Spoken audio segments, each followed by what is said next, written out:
just going over the Unit 1 study guide here. Intersection of two planes, if they intersect, is going to be a line. Any three non-collinear points, so I got 3 here, that's going to form a plane. Two lines not in the same plane, so they're not in the same plane and don't intersect, that's when they are skew. Between any two blank, there's exactly one line. That's going to be any 2 points. You can draw a line. If two lines intersect, the intersection is going to be a point. Here's my word bank over here. Sorry, I'm just kind of working through these. And two lines in the same plane. Okay, so same plane that do not intersect are parallel. So that's the difference between skew and parallel. They're lines that don't intersect. If they're skew, they're not in the same plane. If they are in the same plane and they don't touch, then they're parallel. Okay, now this diagram you guys see here is for 7, 8, and 9. So it says are O, M, and N collinear. That means they're on the same line. N is this intersection here. Sorry, that's not great on the copy. So O, M, and N, I would say yes, they are.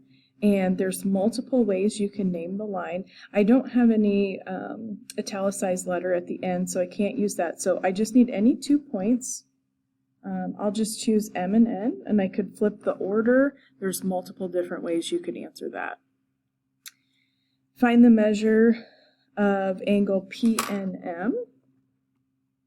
All right, so N is going to be the vertex, and I'm going to turn my paper a little bit here so it's a little bit easier to work with. So I know I just kind of put that upside down. So I'm going to put my protractor on here. So that little part goes on the vertex, and then I want to line up the 0 with one of the sides of the angle, which I'm doing there. And here, I'll tell you what, I'm going to highlight this real quick so it might be a little easier to see it through the protractor on the screen here. Okay, got that lined up. And so hopefully you can see that a little bit better. We're going around the inside numbers here, so I'm starting at 0, 10, 20, all the way up. This is looking like it's about 140 degrees, so that's what I'm going to write down there. And if it's over 90 but less than 180, that's going to be an obtuse angle. And two opposite rays. So two opposite rays are rays where they share an endpoint. One goes one way and one goes the other, but they share the same endpoint, and so they form a complete line. So there's a couple ways I could answer this here. In this diagram, one option would be to say NM. And remember, the second letter tells you the direction the ray goes, so that would start at M and go towards M. And then its opposite ray would be NO. Again, start at N, go towards O. All right, the other option here, which I'm going to write up here, or I could use the other line. I could say NL, which would start at N, go towards L, and then its opposite ray, again, starts with the same endpoint, but goes the other direction, would be NP. So there's two possible answers for that one. All right, let's look at this diagram for 10, 11, and 12. So number 10 says shade the plane EFB. So here's E, here's F, here's B. Fourth letter in that point would be A. Oh, I'm sorry. So shade the plane parallel to this. So they've already got it shaded for us. Okay, so we're going to shade a parallel plane. So parallel means a plane that's not going to intersect, which is going to be this guy over here. I'm trying not to color over that letter H. So any three letters in any order, you have C, D, H, and G for that one. Name another point on plane GBA.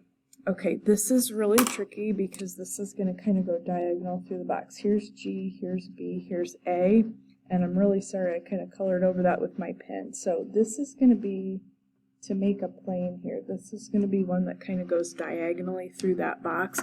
So that fourth point is going to be the point H. Okay, and then the last one, name the intersection of planes CDA So CDA is going to be the top of this box. And HEA. Okay, so HEA, here's H, here's E, here's A. So HEA is going to be the back side of the box. If two planes intersect, the intersection is going to be a line. So it's the top and the back.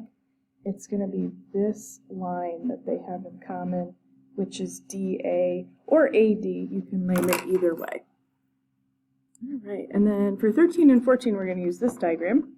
Two segments parallel to FG. So here's FG, and I would say EX would be parallel, or XE. You can name that either way. I could also use DH or HD. You can label that either way. Now, two segments that are skew. All right, so skew means they cannot be in the same plane and they cannot intersect. So I would say here it has to be HX. That's not in the same plane. I cannot draw a rectangle and form a plane between FG is the one we're focusing on and the line I just highlighted, or DE. That would also work. Also cannot draw a plane between those. And remember, when you're labeling a line segment, you can flip the order. So DE or ED would be the same. HX or XH would be the same. All right, find the length of AC. So A to C goes from -8 over to 4. And if we measure that, how many units is that? The length of AC is going to be 12. And then the coordinates of AC's midpoints should be directly in the middle. If you want to do this algebraically, what you can do is take the two endpoints, which would be -8 for A and +4 for C, and cut that in half. Or you can kind of visually figure it out in the coordinate plane, whatever's easier for you. This is going to end up being -4 over 2, so -2. That would be the midpoint right there for AC. True or false, CD is greater than BC. So CD, the length of that segment, is going to be 3. And BC is going to be 0 to 4, so this is 4. So 3 is not greater than 4, so this is going to be false. And then we're not using that diagram for 17. We're going to use this one. Okay, N is the midpoint of AB. So if this is the midpoint, these two segments are equal, so I would want to set those expressions equal to each other. And if it's me, I like to try to keep my variable positive. So I would subtract 4x from both sides. That'll leave me with 5x is equal to 25. Divide by 5, x will be 5. To find the length of the segments, you would plug 5 in. So 5 times 9 is 45. Now, if this is a midpoint, this should automatically also be 45. The whole segment from A to B would be 90. For number 18, it's giving you FG is 4n plus 6, GH is 7n minus 8, and the whole thing is 20. So this is going to be segment addition. I'm going to add FG and GH, and that should give me the length of the entire segment, which is FH. So let me just sub those expressions in. Combine your like terms here. I'm going to end up with 11n minus 2 is equal to 20. I'm going to, sorry, I wrote too big. I'm going to add 2. So 11n would be 22. N is going to be 2. And if I want to plug that back in to figure out my segments, 4 times 2 would be 8, plus 6 is 14. 7 times 2 is 14. Minus 8 is 6, and then you guys can see 14 and 6 add together to give you 20.